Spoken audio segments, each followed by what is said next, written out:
What if I told you we're about to see a totally revamped Batman in the comics? That's right, new pages from the first issue of the new story arc featuring the Caped Crusader have just been revealed, bringing in exciting updates that blend Gotham City's past and present. Guys, basically everything's new.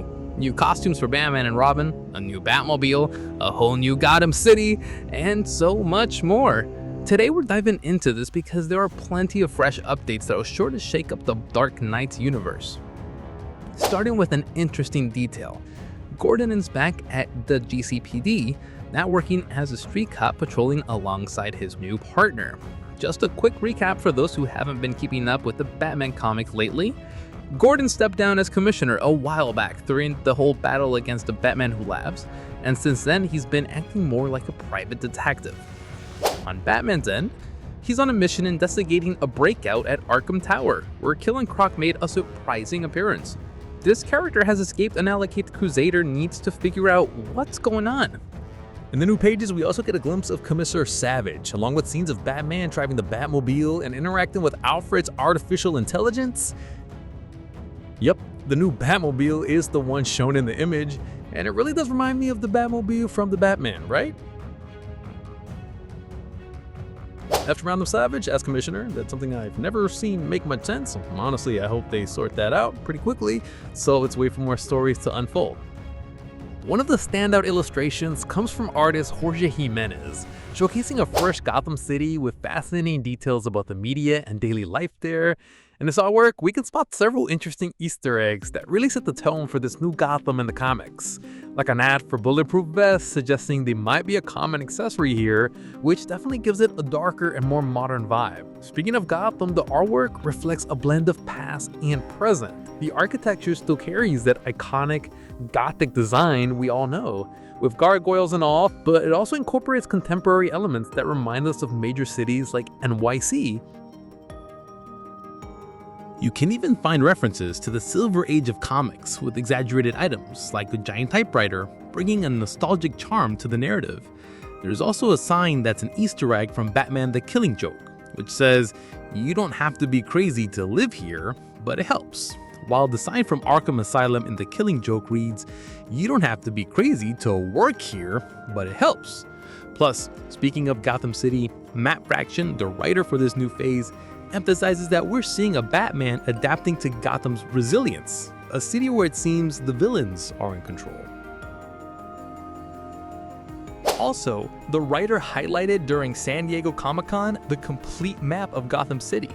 Fraction mentioned he spent a year mapping out the neighborhoods of Gotham to make sure each one had its own distinct identity in his run, and he even learned to use Adobe Illustrator to do it. That's a really interesting detail because it shows the author's commitment to developing every part of the city, and that's a huge plus. There are plenty of areas that can have good moments in the stories, with great characters being part of it all. Another interesting detail is that the map that Matt Fraction presented with the neighborhoods named is pretty much the same map that was introduced back in the 90s saga called No Man's Land, which became the most accepted and worked map by various artists over the decades. Fun fact, the Narrows neighborhood, which has appeared in several comics and has characters that came from there, first emerged not in a comic but in the movie Batman Begins by Christopher Nolan. So that's another detail that worked outside the comics and was later integrated into the comic book timeline. I really like when an author explores the social side of Gotham and emphasizes the differences between each area, because I give everything involving Gotham City a lot more background that even goes beyond Batman himself, since most of the time we see what's happening in the city through the perspective of the Dark Knight. Additionally, new pages revealed at San Diego Comic-Con show Damian Wayne's Robin washing the Batmobile from 1989. And in the background, we get a glimpse of Alfred, who might be an AI version or a flashback. Hard to say just yet. Also, Tim Drake's Robin will have a new uniform, and from the variant cover arts for upcoming issues, we can get an idea of what the Boy Wonder's uniform will look like.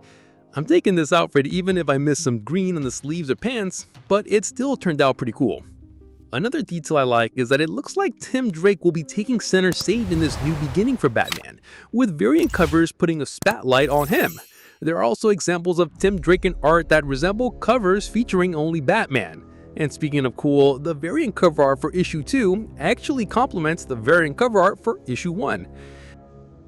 Batman himself, rocking his new gray and blue suit, appears in this art with some gauntlets that remind me a bit of Arkham Origins with those shock gloves, which just heightens the anticipation. And what about Killer Croc? This major villain seems to be striking a deal with Batman instead of going head to head. That really makes me think about the inspirations Jorge Jimenez seems to be drawing, considering he's shared the stages of his design process for the character on social media. Not to mention that Killer Croc's look now resembles his appearance in Batman Arkham Asylum, showing how the Arkham games have become such a reference for the comics. Now let's talk about the new Anarky. He's back with an updated version, and while he sparked some controversy, let's keep in mind this character is not new. He first appeared in the late 80s, created by Alan Grant and Norm Breyfogle. He has a rich backstory, and for those who thought he was just any new character, that's not the case. He's a pretty interesting character that directly engages with social issues in Gotham, which will definitely ground the story once he shows up. And about the design being different from what it used to be, I have to admit that it doesn't bother me, though we'll have to wait for the stories to drop to see this new Anarky fits into the plot. He's a great character, and I really hope he gets well developed by Matt Fraction. The first issue of Batman is going to the several really cool variant covers. I loved all the artwork that's been released, and like I mentioned earlier, I also dig the detail where one of the variants for the first issue actually connect with the variant for the second issue. That's just awesome. There's also another variant cover created by Jorge Jimenez in collaboration with Jim Lee. In this artwork, we have covers that connect together, with one side featuring Batman from the Hush storyline, which is still ongoing, and on the other side, we've got the new Batman by Matt Fraction. And of course, aside from the characters on the covers, the thing that really stands out is the contrast between the two Batman suits. I'm really into that. And to wrap things up with the announcements for the upcoming issues, the third issue of Batman also had a cover by Jorge Jimenez revealed, and we can see that the Riddler is making a comeback in the storyline. There's definitely a ton of fresh content coming to Batman comics, and like I mentioned before on the channel, Batman's comic series is getting a full reset on its numbering again.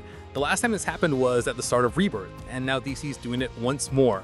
Obviously, it's some marketing strategy to boost sales, since every issue 1 usually sells big. It's similar to how Marvel frequently puts out a number 1 for certain heroes.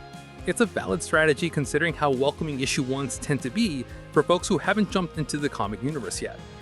Personally, I started through a random Batman comic, then over time built up my knowledge by exploring earlier stories and following up with later issues. I think a lot of people might have started that way too, not necessarily from the first issue of any character. But one way or another, this is likely to bring about some solid results in sales. But what about you with Batman? Did you like the updates? What did you enjoy the most? Share your thoughts in the comments. It's super important for me to know that you're just as excited for this new Batman as I am. And don't forget to drop a bat like on the video, hit that bat subscribe, and ring that bat bell, because as soon as issue 1 of this new Batman phase drops, I'll be bringing you a full review with all the story details. So make sure to subscribe to stay in the loop. Thanks so much for hanging out with me in this video. See you next time.